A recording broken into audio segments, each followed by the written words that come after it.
요한복음 8장 1절서부터 11절 말씀입니다. 한 절씩 교독하시겠습니다. 예수는 감람산으로 가시다. 아침에 다시 성전으로 들어오시니 백성이 다 나오는지라 앉으사 저희를 가르치시더니 서기관들과 바리새인들이 가늠 중에 잡힌 여자를 끌고 와서 가운데 세우고 예수께 말하되 선생이여 이 여자가 가늠하다가 현장에서 잡혔나이다. 모세는 율법에 이러한 여자를 돌로 치라 명하였거니와 선생은 어떻게 말하겠나이까? 저희가 이렇게 말하면 고소할 조건을 얻고자 하여 예수를 시험하느라. 예수께서 몸을 굽히사 손가락으로 땅에 쓰시니 저희가 묻기를 마지 아니하는지라. 이에 일어나 가라사대 너희 중에 죄 없는 자가 먼저 돌로 치라 하시고 다시 몸을 굽히사 손가락으로 땅에 쓰시니 저희가 이 말씀을 듣고 양심의 가책을 받아 어른으로 시작하여 젊은이까지 하나씩 나가고 오직 예수와 그 가운데 섰는 여자만 남았더라. 예수께서 일어나사 여자 외에 아무도 없는 것을 보시고 이르시되 여자여 너를 고소하던 그들이 어디 있느냐? 너를 정죄한 자가 없느냐? 같이 읍시다. 대답하되 주여 없나이다. 예수께서 가라사대 나도 너를 정죄하지 아니하노니 가서 다시는 죄를 범치 말라 하시니라. 아멘. 우리 렘넌트들은 꼭 기억을 해야 될 게 있어요. 지금 여기 보면 이 바리새인들하고 서기관들이 그 3절에 보면 간음 중에 잡힌 여자를 끌고 왔다 그러죠. 그러면 그 간음이 뭔지 알죠? 간음 알아요? 어덜터리 말하는 거예요. 어덜터리 하는데 이렇게 저기 길에 사람들 많이 보이는 데서 어덜터리 하는 사람 있어요? 그런 사람 없죠? 다 방에서 이렇게 숨어서 하잖아요. 근데 그거를 어떻게 가서 잡았겠어요? 눈에 불을 켜고 찾아다녔겠죠. 그렇죠? 그러니까 이 사람들은 뭐만 찾아다녔어요? 사람들 죄만 짓고 나쁜 짓 하는 것만 찾아다녔어. 왜 그랬어요? 그 이유가 나오죠? 예수님을 고소하려고 지금. 예수님을 고소하려고. 예수를 시험하려고. 여러분 이렇게 남을 시험하고 특히 예수님을 시험하고 고소하고 그래서 막 나쁜 짓 하는 것만 눈을 붉히고 찾아다니고 그랬어요. 예수님은 그때 뭐 하셨어요? 회당에서 하나님 말씀 전하고 있었어요. 근데 이 바리새인하고 이 모세는 바리새인하고 이쪽이 서기관들은 그 나쁜 짓 하는 것만 찾아가고 지금 고소하려고 예수님 시험에 빠뜨리려고 그랬단 말이에요. 여러분들도 일평생 살아가는 동안에 남이 잘못한 것만 막 찾아다니고 그러면 된다는 거예요? 안 된다는 거예요? 안 된다는 거예요. 그래서 여러분은 진짜로 남이 뭐 잘못했을 때는 그 사람을 놓고 기도해 줘야 된다는 거죠. 그래서 예수님이 뭐라 그랬냐 그러면 하나님은 사랑이라고 그랬고 사랑은 모든 허물을 다 덮는다고 그랬어요. 근데 그게 잘 돼요? 안 돼요? 잘 안 되죠. 예수님의 사랑을 받은 사람은 그게 돼요. 그래서 성령 충만 받으라고 그러는 거예요. 성령 충만을 받으면 그것이 되어지는 거죠. 우리 렘넌트들은 꼭 기억하셔야 돼요. 이번에 그 한국에 62년 동안 그 법으로 정해놨던 거 간통죄라고 있어요. 그 law of adultery. 그러면 막 감옥서 가고 그러는 거 이번에 그거 풀어줬어요. 그게 헌법에 어긋난다 그래가지고 통과가 됐어요. 이런 시대에 여러분이 지금 살고 있어요. 그래서 세상은 점점 악쪽으로 가는 거예요. 이제 법으로 제재 못하게 돼 있어요. 바뀌어버렸어요. 그래서 여러분이 진짜 기도해야 돼요. 그리고 진짜 남이 뭐 잘못되고 그런 거 찾아다니는 게 아니라 그걸 놓고 기도해 주셔야 돼요. 그랬죠? 하나님 정말 우리 렘넌트들을 어렸을 때부터 이 복음 속으로 정말 들어가고 복음이 깊이 깨달아지고 사실적으로 누려지는 그런 축복을 누리게 하옵소서. 아멘. 예수 그리스도 이름으로 기도합나이다. 아멘.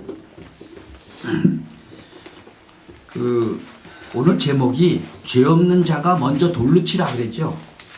여러분 죄가 뭐예요? 죄. 도둑질하는 게 죄예요?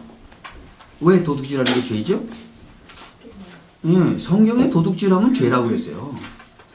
우리가 죄 중에서 가장 큰 죄가 뭐죠? 원죄예요, 원죄. 하나님 말씀 안 듣고 불순종해서 선악과 따먹은 그 죄. 선악을 알게 하는 나무의 실과 먹지 말라는데 그거부터 따먹었어요. 그래서부터 죄가 이 땅에 들어오기 시작했어요. 불순종할 때부터, 하나님의 말씀 불순종할 때부터 죄가 들어온 거예요.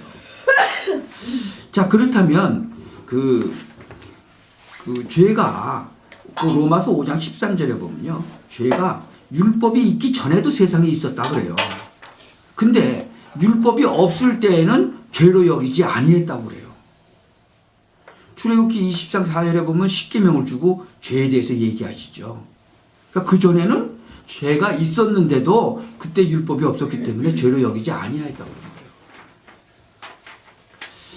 지금 이제 헌재라고 있죠, 한국에. 대법원 이제 올라가면은 이제 대법관들이 9명이 이제 헌재 하잖아요. 헌법재판소에서 9명이 투표를 했는데 7명 이상 돼야 되는가 봐요. 6명인가 7명 이상 돼야 되는데 이번에 7명이 위헌이다 그랬어요. 뭐가? 간통죄가. 그래서 이제는 간통죄가 이제 법으로 구속을 못하고 감옥소에 안 가게 돼 있어요. 이제는 바뀌어버린 거예요. 그 위헌이라고. 참 성경에는 근데 그렇게 안 돼 있어요. 잠언서 6장 29절에도 28절 29절에 보면 뭐라고 돼 있냐 그러면 사람이 숯불 위에 가서 서 있어요. 그러면 발이 디겠어요? 안 디겠어요? 숯불이 막 뜨겁게 달고 있는데 발이 되지 않겠냐. 그거하고 똑같이 남의 아내와 이렇게 통간하는 자도 이와 같을 것이다 라고 얘기하는 거예요. 무릎 만지기만 해도 죄라고 그랬어요. 무릎 만지기만 해도. 62년 동안 한국에 간통죄가 있었는데 그게 이번에 풀렸어요. 그래서 몇 년 전에 이제 통과 안 된 그때부터 간통죄로 있는 사람들은 다시 법 심판에서 다시 다 나오게 돼 있더라고요. 근데 지금은 미국의 법이요, 성경에 기초가 돼서 법이 만들어졌거든요. 그럼 한국 법은 또 이 미국에서 또 많이 따가지고 와서 만들었어요. 근데 미국에는 아예 간통죄라는 게 없었잖아요. 한국에는 근데 있었죠. 그나마 지금 없어진 거예요. 이게 62년 만에 지금 없어진 거예요. 그러면서 내가 그걸 보면서 세상은 점점 더 나쁜 쪽으로만 지금 가고 있는 거예요. 그나마 그래도 법에서 그것을 규제를 했었기 때문에 이제 좀 됐는데 이제는 규제도 없으니까. 그래서 내가 참 세상은 점점 그렇게 하나님 말씀하고 반대쪽으로 막 불순종 쪽으로 막 가고 그러는구나. 이제 그런 거를 느꼈어요. 참 창세기 19장에 보면 또 로마서 1장 10절에 27절에도 보면 동성애 하는 거, 진짜 남자가 남자끼리 여자가 여자끼리 하는 것도 그 죄라고 그랬잖아요. 근데 그거 지금 미국에서 다 바꾸잖아요. 아니라고. 이제 동성끼리도 다 결혼하고 그게 지금 완전히 하나님을 대적하는 거잖아요. 여러분이 이런 거를 영적으로 잘 보셔야 돼요.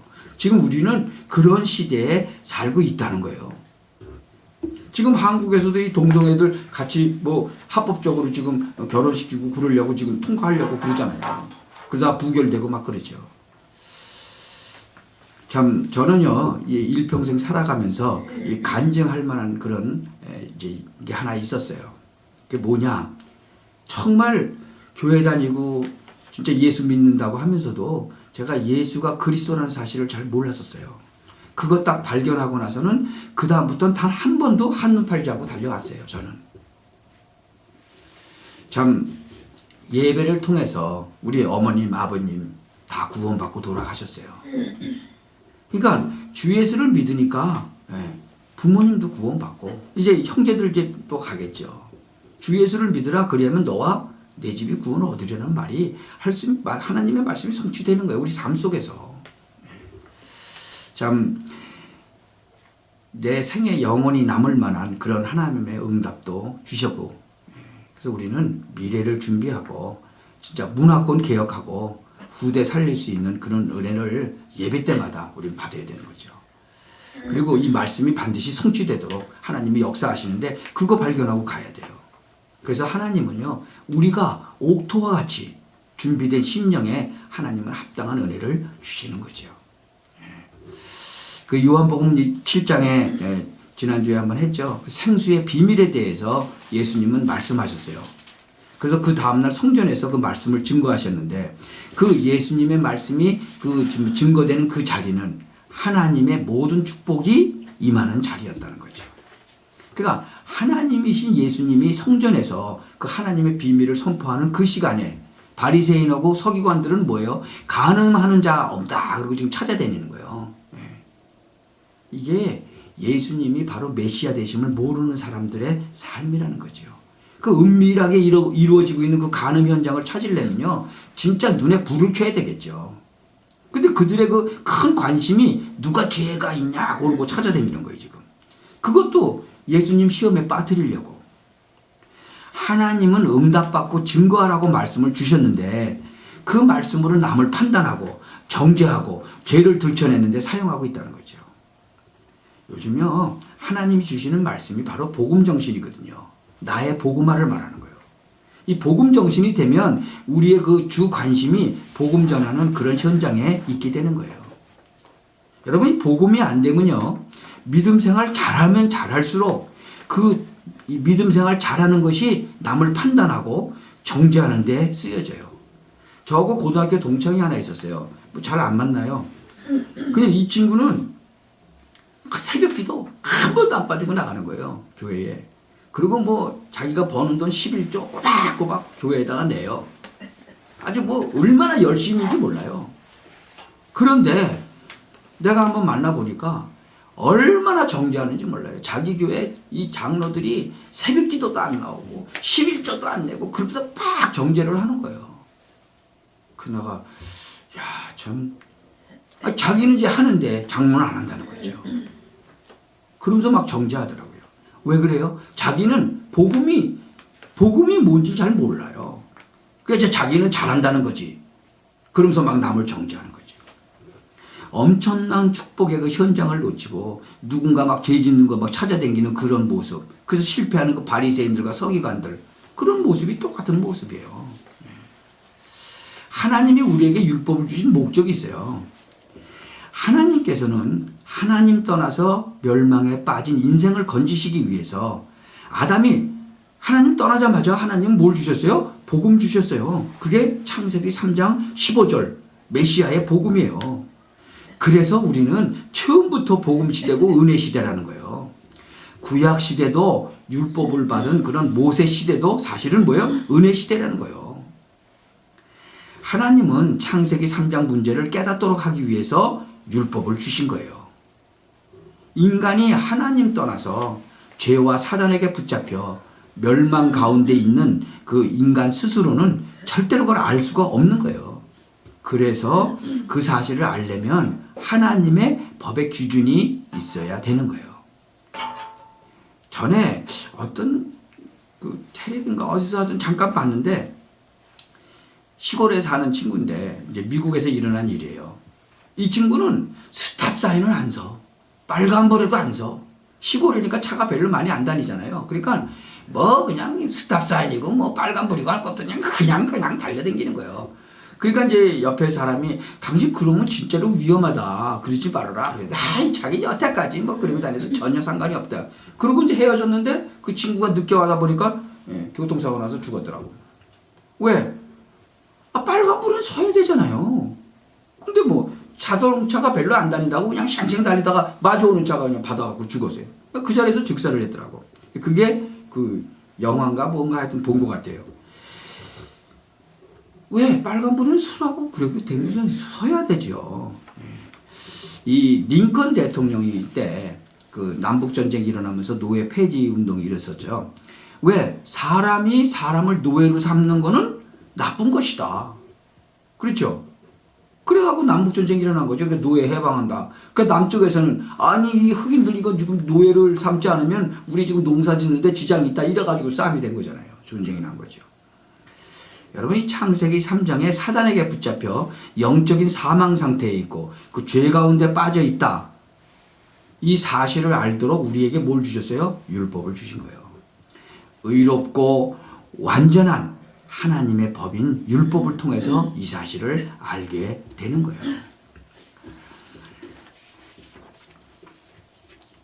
율법을 다 지켜라. 그래서 주신 게 아니에요.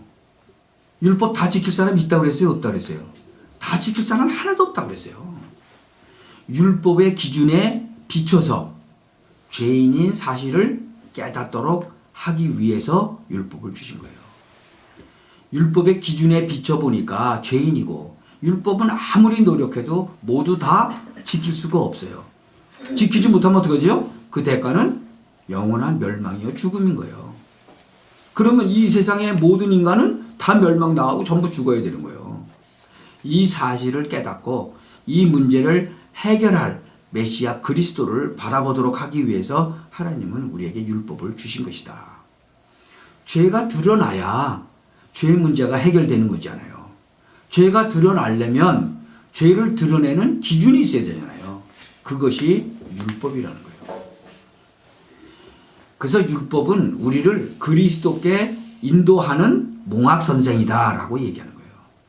내가 죄인이라는 것, 내가 그리스도가 필요하구나 라는 것을 깨닫고 그리스도를 영접하고 또 그리스도의 그 축복 가운데 들어가면 그 다음부터는 율법이라는 가정교사의 그 진짜 영향을 받지 않아도 되는 거예요.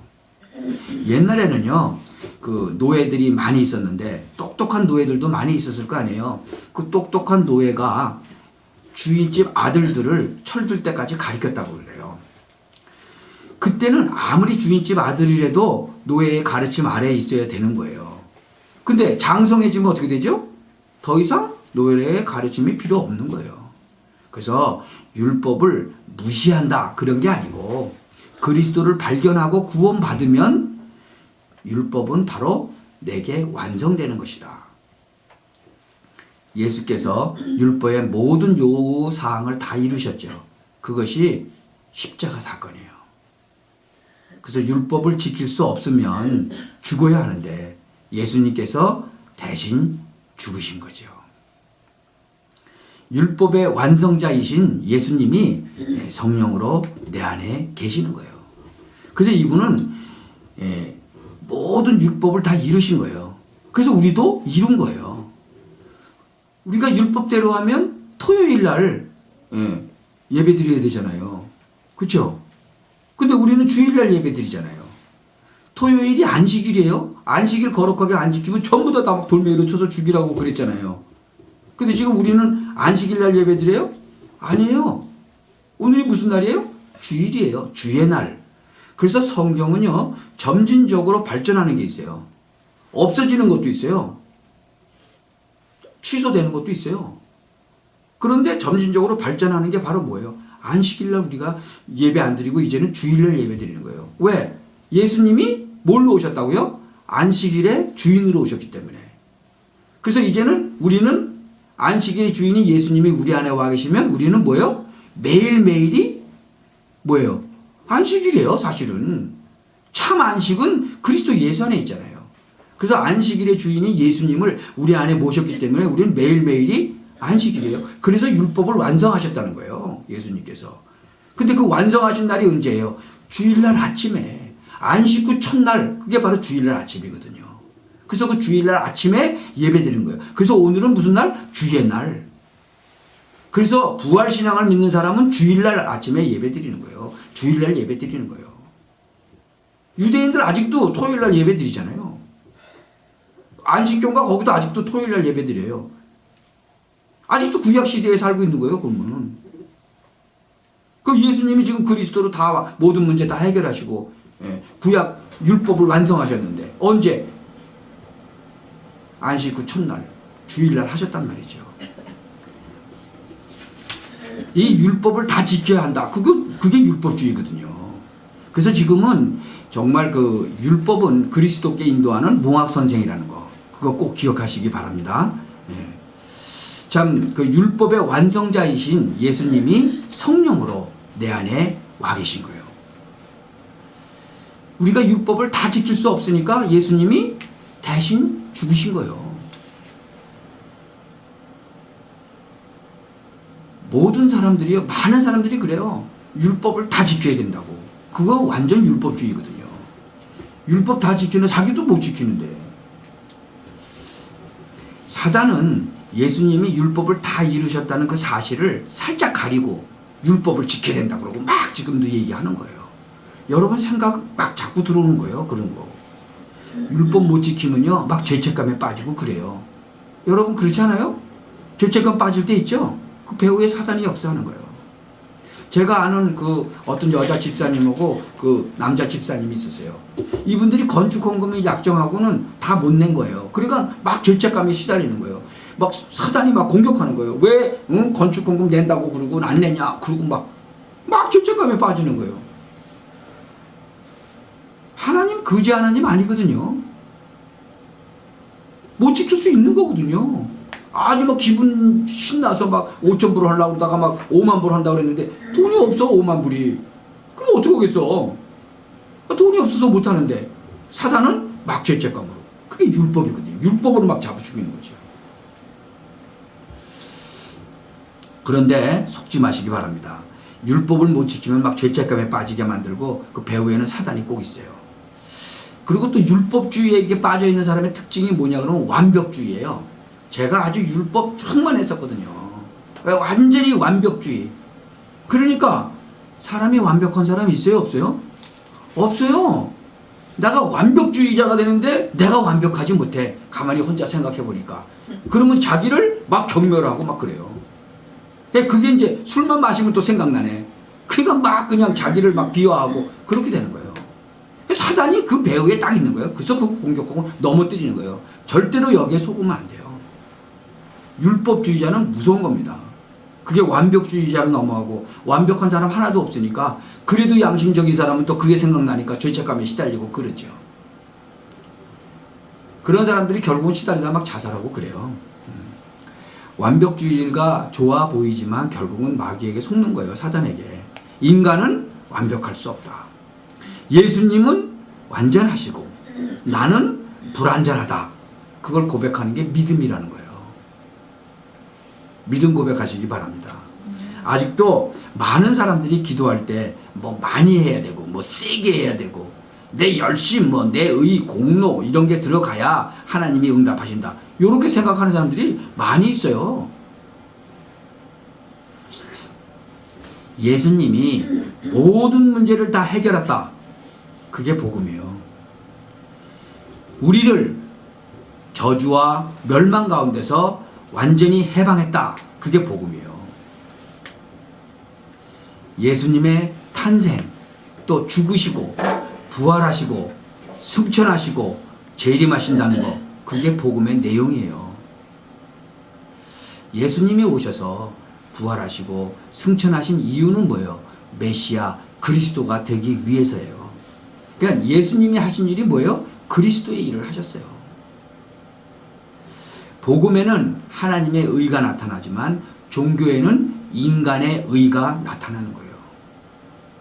우리 인간은 멸망받을 수밖에 없는데 하나님께서는 일방적으로 구원 계획을 세우시고 십자가 사건을 통해서 우리의 구원 문제를 일방적으로 다 이루신 거예요. 그러니까 구원받는데 우리의 무슨 노력 이런 게 전혀 필요 없어요. 뭐 열심 충성 봉사 그거는 구원받은 다음에 감사해서 하는 거예요. 그것 때문에 구원받는 게 아니에요. 전적으로 구원은 뭐예요? 하나님의 은혜라는 거예요. 그 예표가 뭐예요? 홍해 바다를 모세를 통해서 갈라놓고 그리고 건너가게 하잖아요. 아무것도 모르는데 양 잡아서 피 문지방에 바르게 하잖아요. 죽음의 신 넘어가잖아요. 뭐 알고 발랐어요? 모르고 발랐어요. 하나님의 은혜. 그래서 구원은 값없이 거저주시는 하나님의 은혜의 복음이라는 거예요. 이 사실을 알 때부터 사실은 여러분에게 복음의 능력이 나타나게 돼요. 사단은 복음과 이 율법이 적당히 섞이도록 하죠. 뭐 어떤 또 교파에서는 행위가 필요하다 뭐 이러고 또 하나님께 은혜도 받아야 되지만 인간이 할 도리도 해야 된다. 뭐 그렇게 주장하는 사람들도 있어요. 근데 얼마만큼 해야 돼 그럼? 구원에는요 인간의 어떤 조건도 필요하지 않아요. 그래서 그 요한복음 19장 30절에 뭐라고 예수님이 그랬어요? 다 이루었다라고 선포하신 거예요. 이 복음의 비밀을 알면 평안함, 안식을 누리고 참 감사가 넘치게 돼 있어요. 그리고 시간이 가면 갈수록 아 신앙생활은 진짜 쉬운 거구나 이렇게 돼요. 복음 모르면요 신앙 오래 하면 오래 할수록 막 부담감이 있는 거예요. 내가 그래서 이렇게 아는 장로님들 이렇게 보면은 많이 힘들어 하시는 분이 많이 있어요. 여러분 종교생활 오래 하면 오래 할수록 부담이 되는 거예요. 근데 복음은 알면 알수록 부담이 없어져요. 방종이 아닌 참 자유함을 얻게 되는 거죠. 그리고 그리스도의 비밀을 알면요 힘과 여유가 있어요. 아 그리스도 안에 다 있구나. 그게 발견되시기 바랍니다. 그리스도는 모든 것이고요. 내가 다 받았구나. 그 확신, 그 자부심이 있어야 돼요. 그래서 복음은요 힘든 사람을 살리고 현장을 변화시키는 거예요. 우리 지금 본문 보니까 이 가늠한 여인 나오죠. 정말 복음의 축복을 못 누리면요 이 사람들을 복음의 시각으로 보지 못하는 거예요. 그러니까 복음의 시각으로 보면 이해하지 못할 사람이 하나도 없어요. 복음의 시각으로 그럴 수도 있다라고 생각하죠. 근데 그렇지 않으면 그럴 수가 있나 이렇게 나오는 거예요. 그러니까 여러분이 모든 걸 볼 때 아 뭐 그럴 수도 있지 요게 아니고 그럴 수가 있나 그러면 요건 복음이 아니라는 거예요. 제가요 어떤 거는 이건 이해가 도대체 안 될 때가 있어요. 그럴 때는 전 하나님께 기도해요. 도대체 하나님이 이해가 안 됩니다. 그럴 수도 있지가 아니라 그럴 수가 있나라고 되는데 이게 도대체 왜 이럽니까? 그러고 기도하죠. 그러면 하나님이 깨우쳐 주세요. 여러분도 살다 보면 뭐 그럴 수도 있지가 아니라 그럴 수가 있나 뭐 그럴 때가 있을 거예요. 그럴 때는 기도하세요. 그러면 하나님께서 깨닫게 해주세요. 아 그럴 수도 있구나라고 바꿔주세요. 눈 열어주신단 말이죠. 그래서 똑같은 사건이라도 그 시각 차이에 따라 사람을 살리고 죽이고 그러는 거예요. 전에 내가 바나나 얘기도 했잖아요.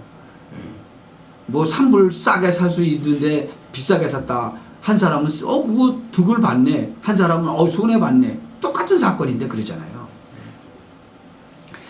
참 그래서 우리 자신과 그 우리와 관계된 것들이 모두 다 어떻게 복음 속으로 들어가는 것이 너무너무나 중요하다. 내가 복음이 된 만큼 복음이 나가게 돼요. 복음이 된 만큼 제자와 현장의 문을 열어주실 것이기 때문에 우리는 지속적으로 그리스도만 말하면 되는 거예요.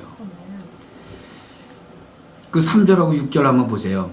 예수님이 생명의 말씀을 지금 증거하고 있는데 바리새인과 서기관들은 간음한 여인 잡으러 돌아다니는 거예요. 간음한 여인을 현장에서 붙잡아서 끌고 와서 예수님을 고소할 조건을 얻고자 시험하려고 이 여자를 어떻게 할 것인지 질문했어요. 아니 간음을 혼자 합니까? 남자는 어디 갔어? 남자는 왜 안 잡아오고 여자만 잡아오는 거예요? 자, 잡아왔는데 죽이라고 그러면 사랑을 실천하라는 말에 모순이 되고 죽이지 말라고 그러면 율법을 무시하는 것이 되는 거죠. 그러니까 그거 시험하려고 지금 끌고 온 거예요 지금. 여러분 논란이나 논쟁이나 이런 변론해가지고는 복음의 역사가 일어나지 않습니다. 논쟁의 그 시작 자체가 율법의 시작이라는 거죠. 그래서 율법의 시작으로 보면 지구상에 걸려들지 않을 사람이 한 사람도 없어요. 율법의 시각으로 보면 그래서 안 되죠. 예수님은 이 사람들의 생각을 아셨겠어요? 모르겠어요. 다 알고 계세요. 여러분 우리는 변호사가 아니에요. 변호하는 사람이 아니에요. 우리는 뭐예요? 증인이 증인. 증인은 증거만 보여주면 돼요. 아무리 변호해도 율법의 시각을 가진 사람들은요 변하지 않아요. 참 그 일본에서 일어났던 일인데 그 일본에 이제 돈을 벌려고 나가가지고 이제 술집에 나가서 이렇게 일을 이제 하던 여인이 이제 갈급해갖고 교회를 간 거예요. 근데 교회를 가보니까 잘해줘. 근데 보니까 가만히 느낌이 좀 이상한 거예요. 저 사람 뭐 술집에서 일한대. 그리고 이제 뒤로는 손가락질을 하는 거죠. 그게 느껴지는 거예요. 그러니까 막 자기가 너무 힘들고 그런데 그러다가 이분이 복음을 만난 거예요. 이 팀 사역자가 갔는데 만나가지고 예수가 그리스도라는 이 복음의 비밀을 이제 알게 되고, 자기가 여기 돈 벌러 온 게 아니구나. 이 복음을 듣게 하고 이 복음을 증거하라고 하나님이 보내셨구나. 이제 이걸 깨닫고는 술집에 오는 남자들이 뭐 거의 다 이게 좀 힘들어서 오잖아요. 술 먹고 뭐 잊어버려야지 뭐 이러고, 그런 사람들한테 이제 복음을 막 전하기 시작한 거예요. 소문이 났어요, 이 사람이. 그런데 어느 날 미국에서 온 큰 회사 사장한테도 복음을 전한 거예요. 이분이 그래서 미국까지 와서 미국에서 살아요. 그분이 정확하게 복음을 전한 거예요. 근데 이 사장은 예수 믿는 사람이었는데 복음을 잘 몰랐던 거예요. 그래가지고는 이 자매한테 진짜 그 복음을 듣고 신앙생활을 아주 잘하게 됐다는 그런 얘기가 있어요. 아주 옛날 얘기예요. 이게 벌써 한 20년 전 얘기죠. 그러니까 복음의 시각으로 보면 하나님의 계획이 보여지는 거예요. 그래서 여러분이 염려거리 있어요? 염려거리 없는 사람 없죠? 염려거리는 기도 제목이다. 그리고 여러분 살다 보면 갈등이 있어요? 없어요? 갈등이 있어요. 그러면 그거는 갱신의 기회다. 문제와 사건 속에요, 하나님의 응답이 숨겨져 있는 거예요. 이 바리새인들하고 이 서기관들이 얘기할 때 예수님이 뭐라 그랬어요? 땅에다 뭘 썼어? 손가락으로 뭘 쓰셨어? 그러면서 아무 대답도 안 하고 손가락으로 땅에다가 쓰셨어. 그러면서 뭐라고 그러세요? 죄 없는 자가 먼저 돌로 치라 그랬어요. 그 전부 양심의 가책을 받아가지고 하나씩 둘씩 다 가버렸어. 누구만 남았어요? 여자하고 예수님만 남게 됐어요. 예수님이 뭐라 그랬어요? 나도 너를 정죄하지 않겠다 그랬어요. 왜? 예수님이 이 세상의 모든 사람들의 죄를 용서하시기 위해서 대신 진짜 그 죄 때문에 대신 죽으시려고 오셨잖아. 근데 어떻게 정죄하시겠어요? 다시는 가서 그런 죄를 짓지 말라. 그러고 보내시죠. 복음 정신이 돼야 시대적인 만남의 축복도 누리게 되는 거예요. 여러분 빌레몬서 보면 빌레몬 나오죠. 그 남의 집 노예로 있었는데 그 집주인 돈 훔쳐가지고 도망와가지고 로마까지 와서 잡혔잖아요. 그 오네시모. 근데 누굴 만나요? 전도자 바울을 만나요. 그래서 뭐가 돼요? 세계복음화하는 요원이 되는 거예요. 요원이. 여리고성에 또 누가 있었어요? 기생나하. 그 일본에 있었던 그 여자, 그 똑같은 기생나하. 이 여리고성이요, 기생나합을 찾을 때 무너지는 거예요. 이 예수님 족보에는 4명의 그 여자가 이렇게 정숙하지 못한 여자들이 있어요. 근데 상관이 있어요, 없어요? 상관없었어요. 복음은 이런 거가 상관없었어요. 진짜 이 필라델피아나 뉴저지에 숨겨놓은 그런 기생나합 같은 사람이 찾아진다면 무너지는 거예요, 흑감이.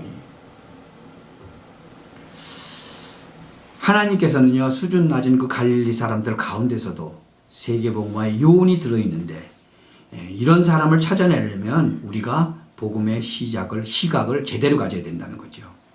사도행전 13장의 그 팀들이요, 바로 복음의 그 모임이거든요. 그래서 우리가 보면 이 교회나 이게 훈련 받는데 모든 거기에 남녀노소 할 것 없이 빈부 귀천 할 것 없이 사람들이 모이잖아요. 복음은 차별이 없어요.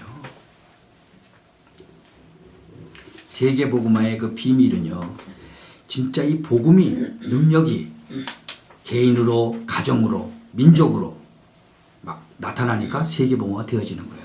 복음화가 되도록 복음 속으로 들어가면 되는 거예요. 종교화해서는 이 땅을 살릴 수 없어요. 그래서 우리가 복음화하기 위해서 일평생 복음 들으면 돼요. 그리스도 안에 하나님의 모든 축복이 들어있어서 일평생 복음을 들어도 담이 없는 거예요. 이것이 세계복음화의 비밀이에요. 예수가 그리스도라는 그 복음의 내용을 가지고 정상적이고 상식적인 그 복음의 방법으로 하나님이 이 땅에 주신 그 제도와 질서 무시하지 않고 가정과 직장을 소홀히 하지 않고 이성과 합리적인 생각을 무시하지 않고 초과학적이면서 정말 초상식적인 하나님의 역사가 일어나는 것이 바로 세계복음화인 거예요. 일평생 그리스도만 말하는데 쓰임 받으시기를 살아계신 주 예수 그리스도의 이름으로 축원합니다. 기도합시다. 참 전능하신 하나님께 감사와 찬양과 영광을 돌려드립니다. 아멘. 현장에서 가늠하다 정말 잡힌 그 여인에게도 예수님은 정죄하지 않으셨습니다. 죄 없는 자가 먼저 돌로 치라 하셨습니다. 하나님, 정말 우리의 생각과 마음이 이 복음이 깊이 깨달아지고 복음 속으로 들어가는 그런 축복을 누리게 하옵소서. 일평생 남은 동안 복음만 얘기하게 하여 주옵소서. 예수가 그리스도 되심만이 정말 증거하는 그런 축복을 누리게 하옵소서. 예수 그리스도의 이름으로 기도하옵나이다. 아멘.